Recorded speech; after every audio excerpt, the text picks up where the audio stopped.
La llamada de Cthulhu. El horror en arcilla.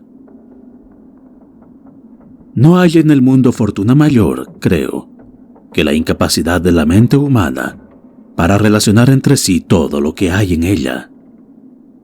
Vivimos en una isla de plácida ignorancia, rodeados por los negros mares de lo infinito. Y no es nuestro destino emprender largos viajes. Las ciencias, que siguen sus caminos propios, no han causado mucho daño hasta ahora. Pero algún día la unión de esos disociados conocimientos nos abrirá a la realidad y a la endeble posición que en ella ocupamos. Perspectivas tan terribles que enloqueceremos ante la revelación. O huiremos de esa funesta luz, refugiándonos en la seguridad y la paz de una nueva edad de las tinieblas. Algunos teósofos han sospechado la majestuosa grandeza del ciclo cósmico, del que nuestro mundo y nuestra raza no son más que fugaces incidentes. Han señalado extrañas supervivencias en términos que nos helarían la sangre si no estuviesen disfrazados por un blando optimismo. Pero no son ellos los que me han dado la fugaz visión de esos dones prohibidos, que me estremecen cuando pienso en ellos y me enloquecen cuando sueño con ellos. Esa visión, como toda temible visión de la verdad, surgió de una unión casual de elementos diversos. En este caso, el artículo de un viejo periódico y las notas de un profesor ya fallecido. Espero que ningún otro logre llevar a cabo esta unión. Yo, por cierto, si vivo, no añadiré voluntariamente un solo eslabón a tan espantosa cadena. Creo, por otra parte, que el profesor había decidido también no revelar lo que sabía, y que si no hubiese muerto repentinamente, hubiera destruido sus notas. Tuve por primera vez conocimiento de este asunto en el invierno de 1926 y 1927, a la muerte de mi tío abuelo, George Gamel Angel, profesor honorario de lenguas semíticas de la Universidad de Brown, Providence, Rhode Island. El profesor Angel era una autoridad vastamente conocida en materia de antiguas inscripciones, y a él habían recurrido con frecuencia los conservadores de los más importantes museos.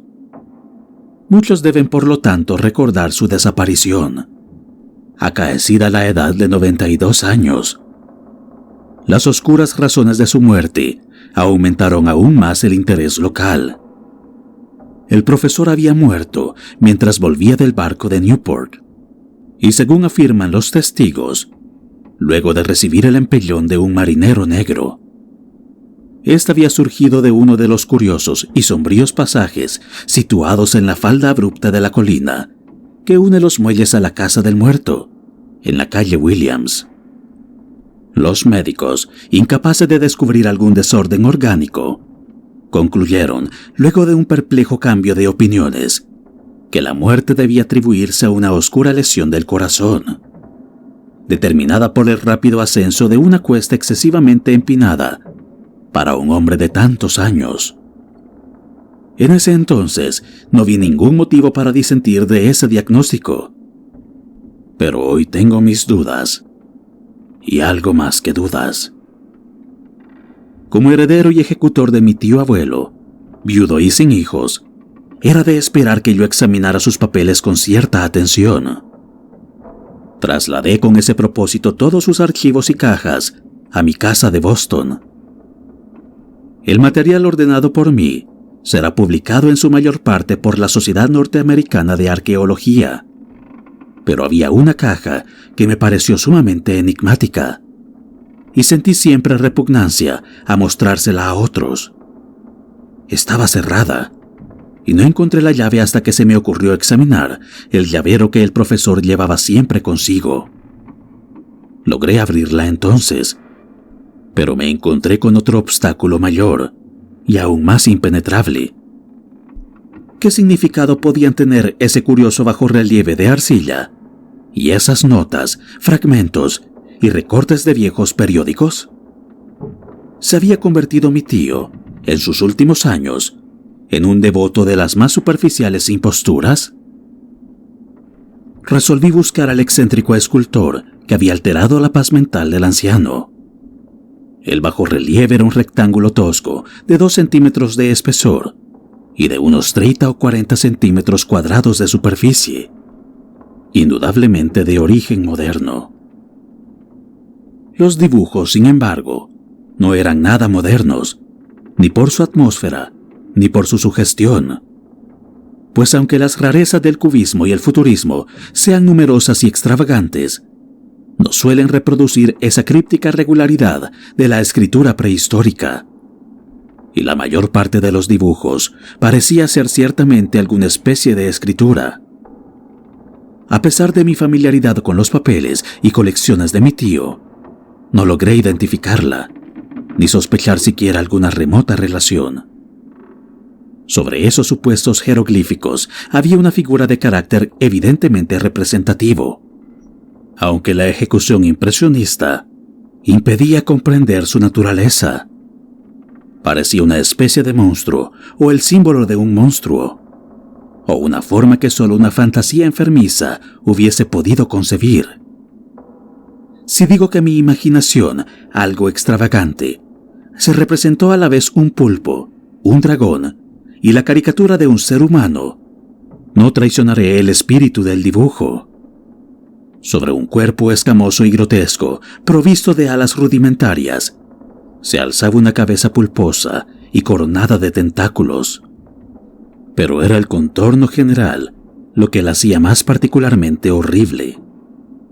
Detrás de la figura se embosaba una arquitectura ciclópea.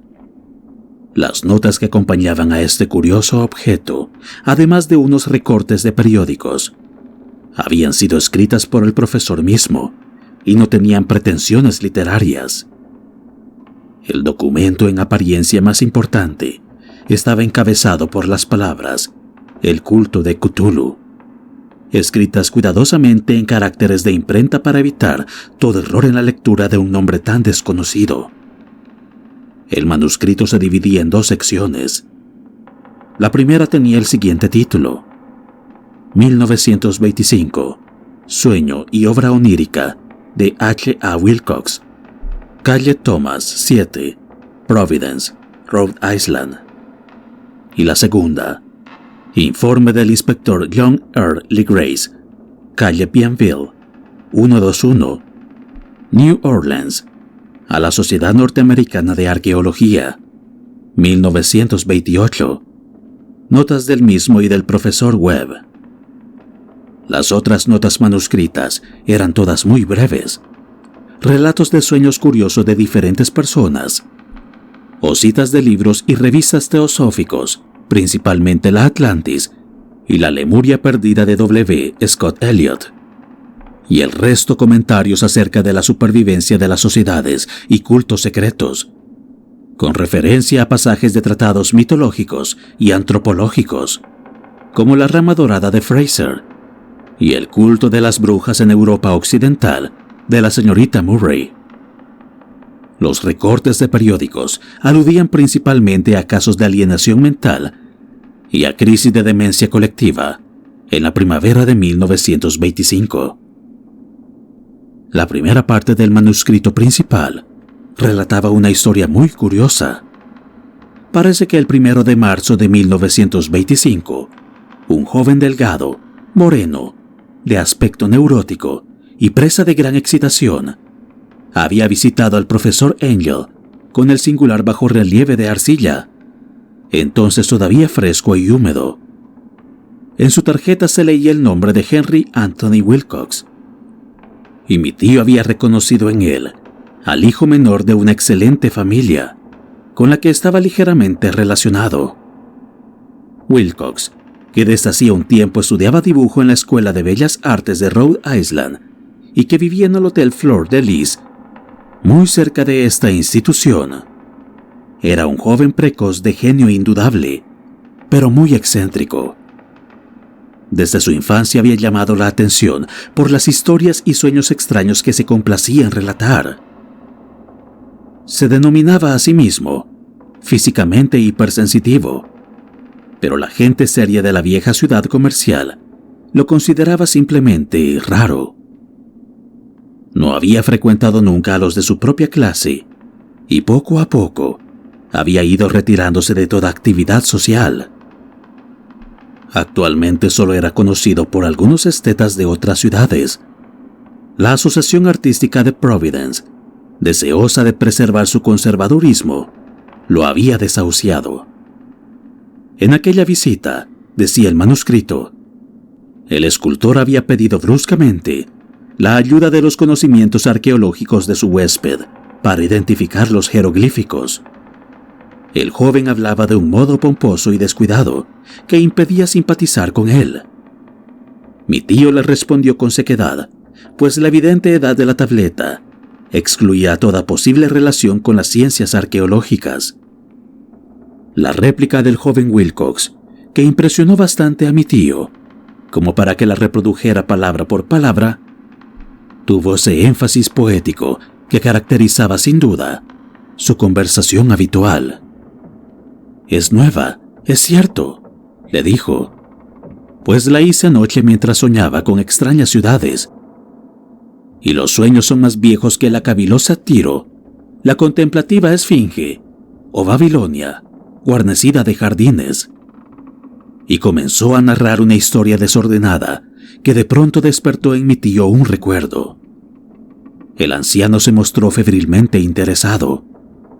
La noche anterior había habido un leve temblor de tierra, el más violento de los que habían sacudido Nueva Inglaterra en esos últimos 5 años, que había afectado terriblemente la imaginación de Wilcox. Ya en cama, y por primera vez en su vida, había visto en sueños unas ciudades ciclópeas de enormes bloques de piedra y gigantescos y siniestros monolitos de un horror latente que exudaban un limo verdoso. Muros y pilares estaban cubiertos de jeroglíficos y de las profundidades de la tierra, de algún punto indeterminado, venía una voz que no era una voz, sino más bien una sensación confusa que solo la fantasía podía traducir en esta unión de letras casi imposible. Cthulhu, Factagan. Esta mezcla de letras fue la llave del recuerdo que excitó y perturbó al profesor Angel. Interrogó al escultor con minuciosidad científica y estudió con intensidad casi frenética el bajorrelieve que el joven había estado esculpiendo en sueños, vestido solo con su ropa de dormir y temblando de frío. Mi tío culpó a su avanzada edad, dijo Wilcox más tarde, el no reconocer con rapidez los jeroglíficos y el dibujo. Muchas de sus preguntas le parecieron un poco fuera de lugar a su visitante, especialmente aquellas que trataban de relacionar a este último con sociedades y cultos extraños. Y Wilcox no pudo entender por qué mi tío le prometió repetidamente guardar silencio si admitía ser miembro de una de las tan innumerables sectas paganas o místicas. Cuando el profesor quedó al fin convencido de que Wilcox ignoraba de verdad toda doctrina o cultos secretos, le suplicó que no dejara de informarle acerca de sus sueños. Este pedido dio sus frutos, pues a partir de esa primera entrevista, el manuscrito menciona las visitas diarias del joven y la descripción de sorprendentes visiones nocturnas, cuyo tema principal eran siempre unas construcciones ciclópeas de piedra, húmedas y oscuras, y una voz o inteligencia subterránea que gritaba una y otra vez, en enigmáticos y sensibles impactos, algo indescriptible. Los dos sonidos que se repetían con más frecuencia eran los representados por las palabras Cthulhu y Arlie. El 23 de marzo, continuaba el manuscrito, Wilcox faltó a una cita. Una investigación realizada en el hotel reveló que había sido atacado por una fiebre de origen desconocido y que lo habían llevado a la casa de sus padres, en la calle Waterman. Se había puesto a gritar en medio de la noche, despertando a varios artistas que vivían en el mismo hotel. Y desde entonces había pasado alternativamente de la inconsciencia al delirio. Mi tío telefonió enseguida a la familia y desde ese momento siguió de cerca el caso, yendo a menudo a la oficina del Dr. Tovey en Thayer Street, médico de cabecera del joven. La mente febril de Wilcox alimentaba aparentemente extrañas imágenes. El doctor se estremeció al recordarlas. No solo incluían una repetición de los sueños anteriores, sino también una criatura gigantesca de varios kilómetros de altura, que caminaba o se movía pesadamente. Wilcox nunca lo describía en todos sus detalles, pero las pocas e incoherentes palabras que recordaba el Dr. Tovey convencieron al profesor de que aquel era el monstruo que el joven había intentado representar. Cuando Wilcox se refería a su obra, añadió el doctor, caía enseguida, invariablemente, en una especie de letargo. Cosa rara, su temperatura no estaba nunca por encima de lo normal. Sin embargo, su estado se parecía más al de una fiebre violenta que al de un desorden del cerebro. El 2 de abril, a las 3 de la tarde, la enfermedad cesó de pronto. Wilcox se sentó en la cama, asombrado de encontrarse en la casa de sus padres, e ignorando totalmente lo que había ocurrido en sus sueños o en la realidad desde el 22 de marzo. Como el médico declarara que estaba curado, a los 3 días volvió a su hotel, pero ya no le fue de ninguna utilidad al profesor Angel. Junto con su enfermedad, se habían desvanecido todos aquellos sueños. Y luego de oír durante una semana los relatos inútiles e irrelevantes de unas muy comunes visiones, mi tío dejó de anotar los pensamientos nocturnos del artista. Aquí terminaba la primera parte del manuscrito, pero las abundantes notas invitaban de veras a la reflexión. Solo el escepticismo inveterado, que informaba entonces mi filosofía, puede explicar mi persistente desconfianza. Las notas describían lo que habían soñado diversas personas en el mismo periodo en el que el joven Wilcox había tenido sus extrañas revelaciones. Mi tío había organizado rápidamente una vasta encuesta entre casi todos aquellos a quienes podía interrogar sin parecer impertinente, pidiendo que le contaran sus sueños y le comunicaran las fechas de todas sus visiones notables. Las reacciones habían sido variadas, pero el profesor recibió más respuestas que las que hubiese obtenido cualquier otro hombre, sin la ayuda de un secretario. Aunque no conservó la correspondencia original, las notas formaban un completo y muy significativo resumen. La aristocracia y los hombres de negocios, la tradicional sal de la tierra de Nueva Inglaterra, dieron un resultado casi completamente negativo. Aunque hubo algunos pocos casos de informes de impresiones nocturnas, siempre entre el 23 de marzo y el 2 de abril, período de delirio del joven escultor. Los hombres de ciencia no fueron tampoco muy afectados, aunque por lo menos 4 vagas descripciones sugerían la visión fugaz de extraños paisajes, y uno de ellos hablaba del temor a algo anormal. Las respuestas más pertinentes procedían de artistas y poetas, que si hubieran podido comparar sus notas, hubieran sido presas del pánico.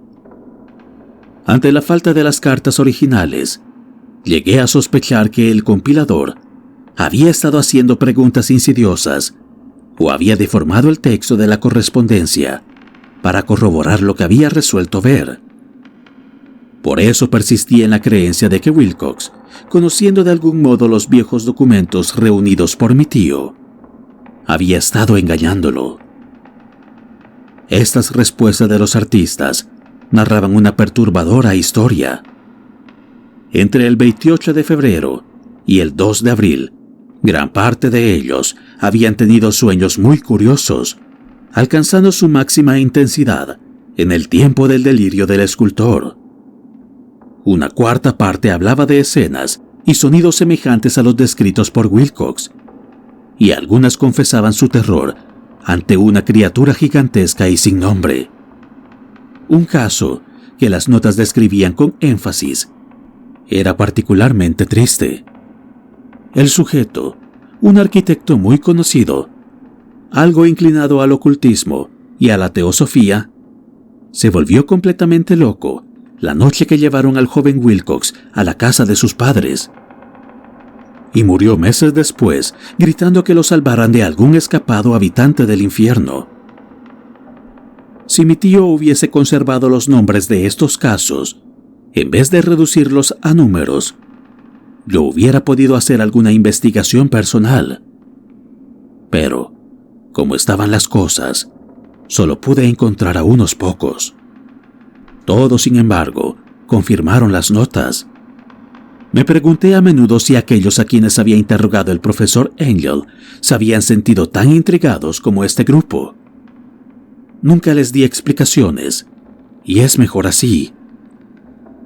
Los recortes de prensa, como ya he dicho, trataban de casos de pánico, manía y excentricidad, siempre en el mismo período.